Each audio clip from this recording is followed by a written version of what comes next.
आशा भरी नारी के एक और भाग में आप सभी का स्वागत है। क्या आप जानते हैं कि थॉमस एडिसन ने एक सुप्रसिद्ध तरीके से यह कहा था कि उन्होंने पहले प्रकाशमान बल्ब को जलाने के लिए सही फिलामेंट की पहचान करने से पहले 1000 तरीकों से परीक्षण किया था।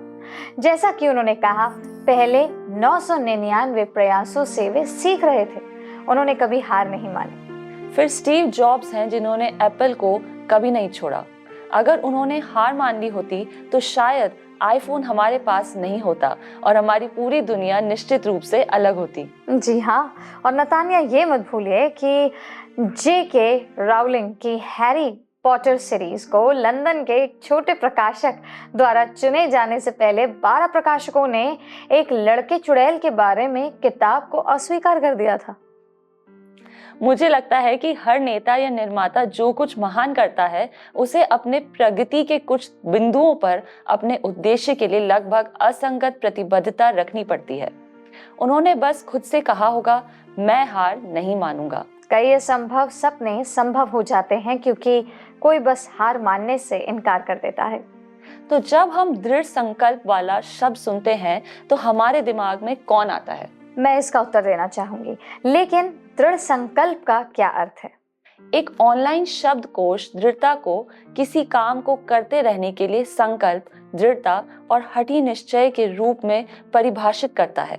इसमें यह भी कहा गया है, दृढ़ता किसी ऐसे व्यक्ति द्वारा प्रदर्शित किया जाने वाला गुण है जो कभी हार नहीं मानता, जो तब तक प्रयास करता रहता है जब तक कि वो अपने लक्ष्य तक नहीं पहुंच जाता। जिद्दी यानी हठी? हाँ, लेकिन ये एक अच्छे किस्म का हठी है। ऐसा हठी जो लोगों को वो हासिल करने से हार नहीं मानने देता जो वे हासिल करना चाहते हैं। मैं अब थोड़ा समझ गई हूँ। मुझे लगता है कि हम सभी ऐसे दृढ़ निश्चय लोगों को जानते हैं जिनके पास एक परिकल्पना और एक जुनून है जो उन्हें बाधाओं और किसी भी चीज़ से आगे बढ़ने के लिए प्रेरित करता है, जो उन्हें वह करने से रोकती है जो उन्हें करने के लिए कहा जाता है। बिल्कुल सही कहा है। दिलचस्प बात यह है वाणी कि यीशु के पास आने वाली कई दृढ़ निश्चयी लोग थे। आपको वो अंधा आदमी याद है जो यीशु पर दया करने के लिए चिल्लाना बंद नहीं कर रहा था, या वो लहू बहने वाली स्त्री जिसने अपनी पूरी शारीरिक शक्ति लगा दी ताकि वो यीशु के वस्त्र के किनारे को छू सके? जी हाँ, मुझे ये सब याद है। मरकुस के सुसमाचार में हम बाइबल में एक और अनाम महिला से मिलते हैं जिसका परिचय हमें यूनानी और सुरूफिनिकी जाति की स्त्री के रूप में कराया गया है। सुरूफिनिकी वो कहाँ है? वह सूर और सैदा के देशों से थी और उसे यूनानी और कनानी महिला के रूप में संदर्भित किया जाता है। तो हम अपने दर्शकों को ये बता दें कि इस महिला की कहानी दृढ़ हठ और महान विश्वास की शक्ति को उजागर करती है। वो एक माँ थी जो अपनी बीमार बेटी के लिए चमत्कार की तलाश में गई थी। बिल्कुल ठीक कहा आपने।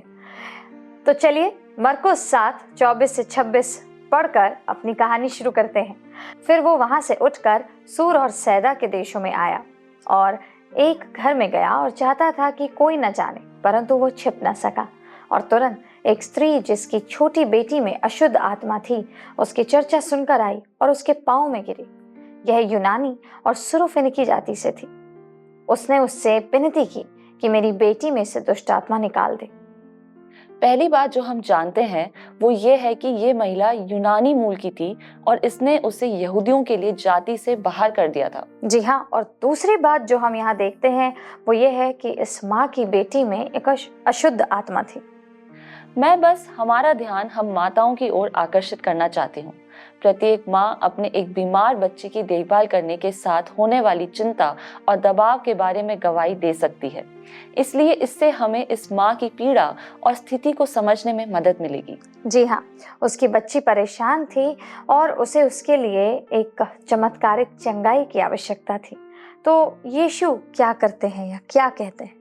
इसके लिए हमें मरकुस 7:27 पढ़ना होगा। जब सुरूफिनिकी महिला यीशु के पास अपनी बेटी के लिए मदद और चंगाई मांगने के लिए आई तो यीशु ने शुरू में उससे कहा, पहले लड़कों को तृप्त होने दे, क्योंकि लड़कों की रोटी लेकर कुत्तों के आगे डालना उचित नहीं है। सोच के देखिए नतानिया, इन शब्दों को सुनने के बावजूद महिला ने निराशा को अपने ऊपर हावी नहीं होने दिया। वो अपनी विनती पर अड़ी रही। यीशु के सामने अटूट विश्वास और विनम्रता प्रदर्शित की। उसने उसको उत्तर दिया, सच है प्रभु, तो भी कुत्ते भी तो मेज के नीचे बालकों की रोटी का चूर चार खा लेते हैं। मरकुस 7:28।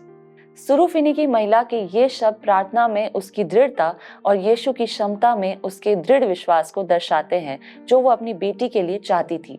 उसने पहचाना कि यीशु की शक्ति और दया का एक छोटा सा हिस्सा भी उनके जीवन में एक महत्वपूर्ण अंतर ला सकता है। जी हाँ, उसके अटल विश्वास और दृढ़ता को देख यीशु को उस पर दया आई, जिन्होंने तब उसकी सराहना करते हुए कहा और उससे कहा, इस बात के कारण चली जा, दुष्टात्मा तेरी बेटी में से निकल गई है। मरकुस 7:29। महिला के जबरदस्त विश्वास और दृढ़ संकल्प के परिणाम स्वरूप उसकी बेटी चंगी हो गई। तो आइए दर्शकों कुछ दिलचस्प बातों को देखें। आप देखते हैं कि यीशु हमारी सबसे गहरी जरूरतों और संघर्षों के समय हमसे मिलते हैं। आप ऐसा क्यों कहती हैं? मैं बताती हूँ वाणी। देखिए, मरकुस 7:24 में लिखा है कि फिर वो वहां से उठकर सूर और सैदा के देशों में आया। यीशु उस शहर में आया जहां सुरूफिनिकी महिला रहती थी। वो एक ऐसी जगह पर दिखाई दिया जहां एक कनानी महिला अपनी परेशान बच्ची के लिए चंगाई की तलाश में थी। यह आश्चर्यजनक है नतान्या। इससे भी अधिक दिलचस्प बात यह है कि वह समझ गई थी कि एक गैर यहूदी महिला के रूप में वो मसीह के उद्धार और चंगाई की शक्तियों से लाभ उठाने के लिए अयोग्य थी। और फिर भी वो अपनी जिद पर अड़ी रही। यीशु के चरणों में तब तक विनम्र रही जब तक उसे उसका चमत्कार नहीं मिला। इसे हठ कहते हैं। कार्मेन हेरेरा एक क्यूबा वासी अमेरिकी चित्रकार हैं। उन्होंने 12 साल की उम्र में पेंटिंग करना शुरू कर दिया था। वे द्वितीय विश्व युद्ध के बाद अन्य महान चित्रकारों जैसे पाब्लो पिकासो, यवेस क्लेन और अन्य के साथ जुड़ने के लिए पेरिस चली गईं। लगभग हर किसी की नज़र में वो बहुत अच्छी थीं और उन्होंने अन्य प्रसिद्ध कलाकारों के साथ शो भी किए। अपने आसपास के अन्य कलाकारों के विपरीत वे एक महिला थीं और वे क्यूबाई अमेरिकी थीं। अन्य कलाकारों के विपरीत उन्होंने कभी कोई पेंटिंग नहीं बेची। उन्होंने 25 या 30 की आयु तक कभी कोई पेंटिंग नहीं बेची। वे 1950 के दशक की शुरुआत में अपनी आयु के 30 के दशक के अंत में पेरिस से घर आईं और उन्होंने फिर से पेंटिंग करना जारी रखा, लेकिन उन्होंने कभी कोई पेंटिंग नहीं बेची, 40 या 50 की उम्र में भी नहीं। वास्तव में उन्होंने 60, 70 या 80 साल तक की उम्र में भी एक भी पेंटिंग नहीं बेची, लेकिन वे पेंटिंग करती रहीं और पेंटिंग करती रहीं। वो अपनी कला के प्रति प्रतिबद्ध थी, अपनी शैली के प्रति प्रतिबद्ध थी। वो बहुत निराश थी, लेकिन हमेशा मानती थी कि उसके काम को जितना ध्यान मिला उससे कहीं ज्यादा ध्यान मिलना चाहिए था। उसने अपनी शैली नहीं बदली, बल्कि उसी पर कायम रही। उसने हार मानने से इनकार कर दिया। उसके पति ने उस पर और उसने खुद पर भरोसा किया। 2004 में 89 वर्ष की आयु में उसे आखिरकार खोज लिया गया। लगभग 9 दशकों के बाद वो उस वर्ष दुनिया में लोकप्रिय नई कलाकार बन गईं। अब लगभग 103 वर्ष की आयु में उनकी पेंटिंग्स $1 मिलियन से अधिक में बिक चुकी हैं। जब हम जो उत्तर चाहते हैं और वो नहीं मिलता, तो हम कितनी बार हार मान लेते हैं। जी हाँ, न केवल सुरूफिनिकी महिला ने यीशु के सामने अपने शब्दों और कार्यों में विनम्रता दिखाई, बल्कि उसने अपनी कहानी के माध्यम से हमें दृढ़ विश्वास की शक्ति भी दिखाई। और भले ही हमें कभी ना पता चले कि उसकी बेटी कौन थी, हम हमेशा एक माँ के अपने परेशान बच्चे के प्रति भारी प्रेम, अनिश्चितता के सामने उसके महान विश्वास और अपनी बेटी की चंगाई के लिए कैसे वो खड़ी रही, इसको याद जरूर रखेंगे। जी हाँ, लेकिन हम इस महिला से और भी बहुत कुछ सीख सकते हैं, जिसने अपनी पहचान से परे देखा। उसकी पहचान और इतिहास ने उसे उन आशीषों और विशेषाधिकारों का आनंद लेने से वंचित कर दिया था जो परमेश्वर की संतान के थे, लेकिन विश्वास के द्वारा वो उन सीमाओं से दूर होने में सक्षम थी। हम कितनी बार झूठी पहचान को अपनाते हैं, बजाय इसके कि हम उस पर विश्वास करें जो परमेश्वर ने हमें बनने के लिए बुलाया है। हमारा अतीत, इतिहास या पारिवारिक पृष्ठभूमि यीशु को हमसे प्यार करने से नहीं रोक सकती। ये सही कहा आपने वाणी। जैसे उसने सुरूफिनिकी महिला को अपने सामने आने के लिए समय दिया, वैसे ही वो आपको अपनी उपस्थिति में स्वागत करने के लिए तैयार है। यीशु सूर और सैदा के क्षेत्र में एक उद्देश्य से गए थे जिसे वह छिपाना चाहते थे, लेकिन फिर एक महिला जिसकी पारिवारिक समस्या बहुत गहरी है, उसे पता चलता है कि वो वहाँ है और वह अपनी बेटी को ठीक करने के लिए उससे विनती करती है। बाइबल कहती है कि उस स्त्री ने उसके बारे में सुना और उसके सामने आई। कई बार हम परमेश्वर के बारे में जो सुनते हैं वो पर्याप्त नहीं होता। परमेश्वर चाहता है कि हम उसके पास आएं और उसके चरणों में बैठें। अच्छी खबर ये है कि हम जैसे हैं वैसे ही आ सकते हैं। जी हाँ, हम जानते हैं कि एक माँ के लिए शारीरिक या मानसिक समस्या से बीमार बच्चे को देखभाल करना कैसा होता है। यह कनानी महिला यीशु के सामने रोते हुए आई, प्रभु मुझ पर दया करो, मेरी बेटी दुष्ट आत्मा से बहुत पीड़ित है। यह उसकी बेटी के लिए दया की गहरी पुकार थी। उसके हट को उसकी दया के लिए लगातार भीख मांगने से भी समर्थन मिला। जब मसीह ने उसकी पहली विनती का जवाब नहीं दिया, हे प्रभु दाऊद की संतान मुझ पर दया करो, मेरी बेटी दुष्ट आत्मा द्वारा बुरी तरह से सताई गई है, तो उसने मदद के लिए शिष्यों को परेशान किया। उसने उन्हें इतना परेशान किया कि वे चाहते थे कि वो चली जाए। वो लगातार पूछती रही और पूछती रही। अब यीशु हमें मत्ती 6:7 से 8 में चेतावनी देते हैं, प्रार्थना करते समय अन्य जातियों के समान बकबक ना करो, क्योंकि वे समझते हैं कि उनके बहुत बोलने से उनकी सुनी जाएगी। इसीलिए तुम उनके समान ना बनो, क्योंकि तुम्हारा पिता तुम्हारे मांगने से पहले ही जानता है कि तुम्हारी क्या क्या आवश्यकताएं हैं। फिर उसने इसके विषय में कि नित्य प्रार्थना करना और हियाव न छोड़ना चाहिए, उनसे एक दृष्टांत कहा। किसी नगर में एक न्यायी रहता था जो ना परमेश्वर से डरता था और ना किसी मनुष्य की परवाह करता था। उसी नगर में एक विधवा भी रहती थी जो उसके पास आ आकर कहा करती थी, मेरा न्याय चुका कर मुझे मुद्दई से बचा। कुछ समय तक तो वह ना माना, परंतु अंत में मन से विचार कर कहा, यद्यपि मैं ना परमेश्वर से डरता और ना मनुष्यों की कुछ परवाह करता हूँ, तो भी यह विधवा मुझे सताती रहती है। इसलिए मैं उसका न्याय चुकाऊंगा, कहीं ऐसा ना हो कि घड़ी घड़ी आकर अंत को मेरी नाक में दम कर दे। प्रभु ने कहा, सुनो, यह अधर्मी न्यायी क्या कहता है। इसीलिए क्या परमेश्वर अपने चुने हुओं का न्याय ना चुकाएगा, जो रात दिन उसकी दुहाई देते रहते हैं? क्या वह उनके विषय में देर करेगा? मैं तुमसे कहता हूँ, वह तुरंत उनका न्याय चुकाएगा। तो भी मनुष्य का पुत्र जब आएगा तो वह क्या पृथ्वी पर विश्वास पाएगा? तो यीशु कह रहे थे, अगर एक अन्यायी न्यायाधीश एक विधवा की बात सुनता है जिसकी उसे कोई परवाह नहीं है, तो स्वर्ग में हमारा पिता अपने बच्चों की बात पर कितना अधिक ध्यान देता है और उसे कितनी परवाह है। बिल्कुल सही कहा आपने।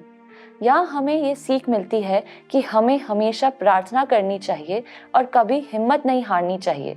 इन दो शब्दों पर ध्यान दें, हमेशा और कभी नहीं। हमेशा प्रार्थना करें, कभी हिम्मत ना हारें।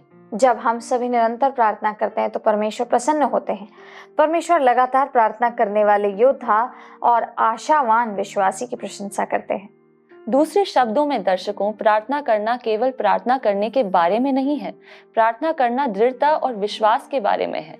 ये तब तक हार ना मानने के बारे में है जब तक कि परमेश्वर ना बोले, और बिना हार माने परमेश्वर से बात करने की उम्मीद करना। परमेश्वर अपने लोगों को प्रार्थना करते रहने के लिए प्रोत्साहित करते हैं, लेकिन बात यह है कि हम में से बहुत से लोग प्रार्थना करना बंद कर देते हैं। जब हमें परमेश्वर से तुरंत कोई जवाब नहीं मिलता, हम दृढ़ नहीं रहते, हम आसानी से निराश हो जाते हैं। हाँ, बिल्कुल सही कहा आपने। एक बात जो मैंने सीखी है वो ये है कि हमें प्रभु से प्रार्थना करते रहना चाहिए, क्योंकि वो अपने समय पर उत्तर जरूर देगा। जी हाँ, KFC चिकन सभी को पसंद है, बच्चों, वयस्कों और बूढ़ों को भी। जबकि कोई भी चिकन को KFC जितना स्वादिष्ट और आर्थिक पहुंच के भीतर नहीं बनाता। कर्नल सैंडर्स का मुस्कुराता हुआ चेहरा multi billion dollar fast food industry का प्रतीक बन गया है। इंडियाना में 1890 में जन्मे सैंडर्स ने अपने पिता की मृत्यु के बाद खाना बनाना सीखा जब वे सिर्फ 6 साल के थे, और वे स्वाभाविक रूप से इसमें माहिर हो गए। बाद में उन्होंने स्कूल छोड़ दिया और किशोरावस्था से पहले ही घर छोड़ दिया। फिर सेना में भर्ती हुए, लेकिन अपने 17वें जन्मदिन से पहले उन्हें अमेरिकी सेना से छुट्टी मिल गई। रेल मार्गों ने 16 वर्षीय सैंडर्स का ध्यान आकर्षित किया, इसलिए उन्होंने अल्बामा में इंजन से राख के बर्तन खाली करने का काम किया। रेल मार्ग उन्हें एक अच्छा करियर दिखाई देने लगा। जल्द ही वे फायरमैन बन गए, लेकिन उनके गुस्से के कारण उन्हें कथित अनादर के लिए नौकरी से निकाल दिया गया। उन्हें अपनी नौकरी से हाथ धोना पड़ा। दरअसल युवा कर्नल के लिए नौकरी बचाए रखना एक संघर्ष था। 20 और 30 की आयु में उन्होंने कई असफल नौकरियां और असफल व्यवसायिक जोखिम भरे काम किए। उनका कानूनी करियर कुछ समय तक ही चला, जो अपने ही मुवक्किल से झगड़े के बाद जल्दी खत्म हो गया। उसके बाद उन्होंने बीमा बेचने का काम किया, लेकिन वहां से भी उन्हें निकाल दिया गया। लेकिन इसके विफल होने के बावजूद उन्होंने थोड़े अतिरिक्त पैसे के लिए ट्रक ड्राइवरों को अपना घर का बना चिकन बेचना शुरू कर दिया। जल्द ही उनका काम इतना अच्छा चलने लगा कि 1935 में उन्हें केंटकी कर्नल के रूप में नामित किया गया। लेकिन दुर्भाग्य लगातार बढ़ता रहा। 49 वर्ष की आयु में सैंडर्स ने एक मोटल यानी कि कार यात्रियों के लिए मुख्य सड़क के निकट बना एक होटल खरीदा, लेकिन द्वितीय विश्व युद्ध के शुरू होने के बाद उन्हें इसे बेचना पड़ा और फिर नवंबर 1939 में उनका मोटल जलकर नष्ट हो गया। हमेशा परिवर्तनों में संभलने वाले सैंडर्स ने इसे एक अवसर के रूप में इस्तेमाल किया। उन्होंने रेस्टोरेंट को फिर से बनाया, इसे बड़ा बनाया, खाना पकाने की गति बढ़ाने के लिए अपने चिकन को प्रेशर फ्राई करना शुरू किया। यह तकनीक उनके भविष्य के चिकन फ्रेंचाइजी औपचारिक अनुमति का एक महत्वपूर्ण हिस्सा बनने वाली थी। 1956 में और रिटायरमेंट फंड की जरूरत पड़ने पर कर्नल ने फ्रेंचाइजी की तलाश करनी शुरू की और अपने गुप्त मसाला मिश्रण और पेटेंट प्रेशर कुकिंग तकनीक को बेच दिया। यह सफल हुआ। सैंडर्स ने रसोई के कर्मचारियों को अपना व्यापार के विशेष कौशलपूर्ण तरीके सिखाए और तकनीक सिखाए और रेस्टोरेंट ने उन्हें भुगतान किया।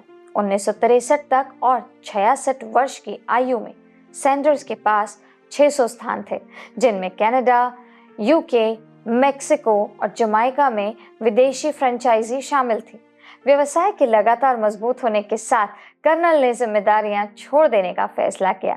1964 में उन्होंने व्यवसाय को $2 मिलियन में निवेशकों को बेच दिया, जिन्होंने 2 साल बाद इसे सार्वजनिक कर दिया।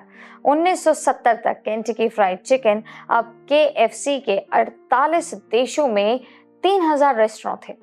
वर्तमान में भारत सहित 118 देश में लगभग 20,000 KFC बिक्री केंद्र हैं। हम जिस परमेश्वर की सेवा करते हैं दोस्तों, वह कोई साधारण परमेश्वर नहीं है।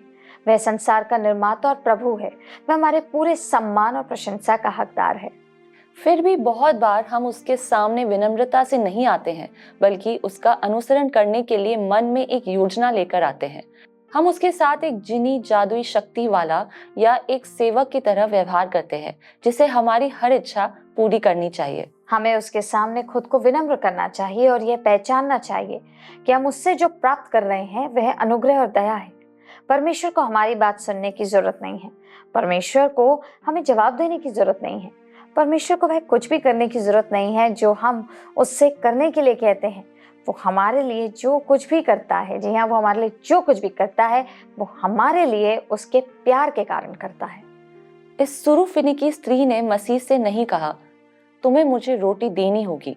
नहीं, उसने विनम्रता पूर्वक रोटी न दिए जाने के लिए उनके निर्णय को स्वीकार किया और कुछ और मांगा, टुकड़े। जी हाँ, इस महिला को आशा थी। वह आशा नहीं जो हम आजकल इस्तेमाल करते हैं, जैसे कि मुझे आशा है कि मैं आज खेल जीत जाऊंगी, या मुझे आशा है कि मैं समय पर चर्च पहुंच जाऊंगी भले ही ट्रैफिक बहुत खराब हो। सुरूफिनिकी स्त्री सिर्फ एक इच्छुक विचारक नहीं थी, बल्कि एक ऐसी व्यक्ति थी जिसके पास बहुत आशा थी।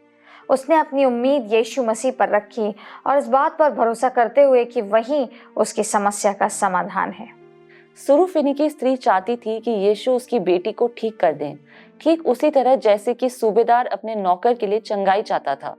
इन उदाहरणों में बीमार लोग मौजूद नहीं थे या चंगाई के लिए विश्वास करने वाले लोग नहीं थे। जो लोग दूसरों के लिए विनती करते हैं वे उस समय खड़े होते हैं जब वे जिस व्यक्ति के लिए प्रार्थना कर रहे होते हैं वे खुद के लिए प्रार्थना नहीं कर सकता। वो हार नहीं मानेंगे। सुरूफिनिकी स्त्री ने अपनी बेटी के लिए विनती की, ठीक वैसे ही जैसे यीशु हमारे लिए विनती करता है। वह उनके लिए परमेश्वर से विनती करने के लिए हमेशा जीवित रहता है। इब्रानियों 7:25। एक आदमी 10,000 अनाथों की देखभाल कैसे कर सकता है और बिना किसी दान के या कभी कर्ज में डूबे बिना लाखों डॉलर कैसे जुटा सकता है? जॉर्ज मूलर ने अपने जीवन काल में 5 अनाथालय बनवाए और 10,024 अनाथों की देखभाल की। जब बच्चे आत्मनिर्भर होने लायक बड़े हो गए तो मूलर ने प्रत्येक के लिए व्यक्तिगत रूप से प्रार्थना की। उनके दाहिने हाथ में बाइबल और बाएं हाथ में पैसे रखे। उन्होंने बच्चों को समझाया कि अगर वे अपने दाहिने हाथ में जो है उसे थामे रखेंगे तो परमेश्वर हमेशा सुनिश्चित करेगा कि उनके बाएं हाथ में कुछ हो। मिशनरी स्कूल से स्नातक होने के बाद मूलर इंग्लैंड की सड़कों पर अनाथों को देखकर बहुत दुखी हुए। उस समय हजारों बेघर अनाथ या तो भूख से मर रहे थे या ठंड से मर रहे थे या उन्हें कार्यशालाओं में अपमानजनक श्रम करने के लिए मजबूर किया जा रहा था। मूलर को लगा कि परमेश्वर उन्हें अनाथालय खोलने के लिए बुला रहे हैं। हालांकि मूलर की जेब में सिर्फ 2 शिलिंग यानी कि 50 सेंट थे, लेकिन उन्हें यकीन था कि परमेश्वर हर विशेष जरूरत को पूरा करेंगे। और सालों तक इंग्लैंड के लोगों ने देखा कि परमेश्वर ने इमारतें, उनकी देखरेख करने वाले लोग, फर्नीचर, भोजन, कपड़े और पैसे प्रदान कराए। एक सुबह मूलर को यह खबर मिली कि अनाथालय में जिसमें 300 बच्चे रहते थे, भोजन नहीं था। मूलर ने देखरेख करने वाली हाउस मदर को सभी बच्चों को डाइनिंग रूम में बैठाने का निर्देश दिया। उन्होंने भोजन के लिए परमेश्वर को धन्यवाद दिया और वे हमेशा की तरह परमेश्वर के भोजन की प्रतीक्षा करने लगे। कुछ ही मिनटों में एक बेकर ने दरवाजा खटखटाया। मिस्टर मूलर, कल रात मैं सो नहीं पाया। किसी तरह मुझे पता था कि आज सुबह आपको रोटी की जरूरत होगी। मैंने उठकर आपके लिए ब्रेड बेक की है, मैं इसे अंदर ले आता हूँ। अगली दस्तक पर एक दूध वाला दिखाई दिया जिसकी गाड़ी अनाथालय के सामने खराब हो गई थी। दूध वाले ने समझाया कि गाड़ी ठीक होने तक दूध खराब हो जाएगा, तो क्या बच्चे कुछ मुफ्त दूध पसंद करेंगे? जैसे जैसे अनाथालय बढ़ते गए, परमेश्वर ने 1 लाख से ज्यादा बच्चों को दवा, गर्म कपड़े और हमेशा ज्यादा रोटी दी। हम कह सकते हैं कि जॉर्ज मूलर के पास स्वर्ग से जुड़ने के लिए एक लैंडलाइन थी। जबकि मूलर का जीवन असाधारण लग सकता है, वही परमेश्वर जो हर दिन मूलर के दरवाजे पर दिखाई देते थे, हमें अपनी रोजमर्रा की जरूरतों के लिए साहसपूर्वक उनके पास जाने के लिए आमंत्रित करते हैं। हम आशा करते हैं और प्रार्थना करते हैं कि आज का कार्यक्रम आप सबके लिए आशीष का स्रोत होगा। लेकिन आपसे विदा लेने से पहले आइए हम प्रार्थना करें।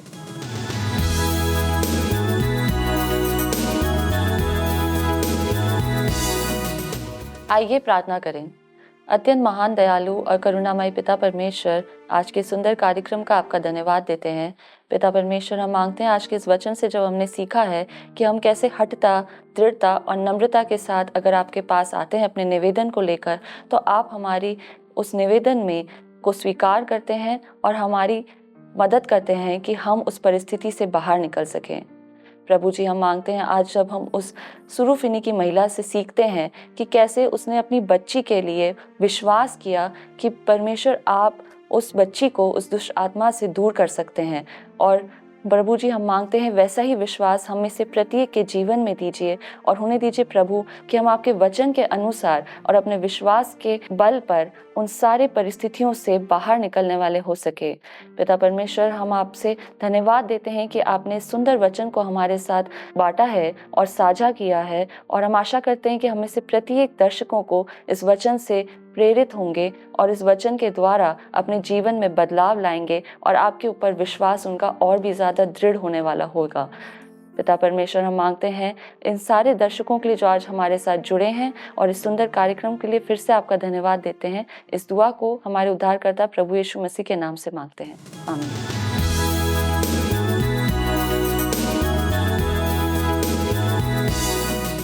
तो दर्शकों, हमें उम्मीद है कि आपको आज का कार्यक्रम पसंद आया होगा, और अगर पसंद आया है, कुछ सीखा है, तो उसका अनुसरण करने से मत रुकिएगा। हम आपसे अगले सप्ताह फिर मिलेंगे इसी जगह, एक नए विषय से जुड़ेंगे। लेकिन अगर आप इसी भाग को दोबारा देखना चाहते हैं तो YouTube चैनल वर्ड रिसाउंड्स टुडे पर ये उपलब्ध है, आप इसे देख सकते हैं। और अगर आपके पास कोई प्रार्थना निवेदन है तो स्क्रीन पर आ रहे नंबर पर हमें कॉल करें। हमारे प्रार्थना प्रतिनिधि आपके लिए प्रार्थना करने के लिए इंतजार कर रहे हैं। प्रभु आपके साथ हो। शालोम।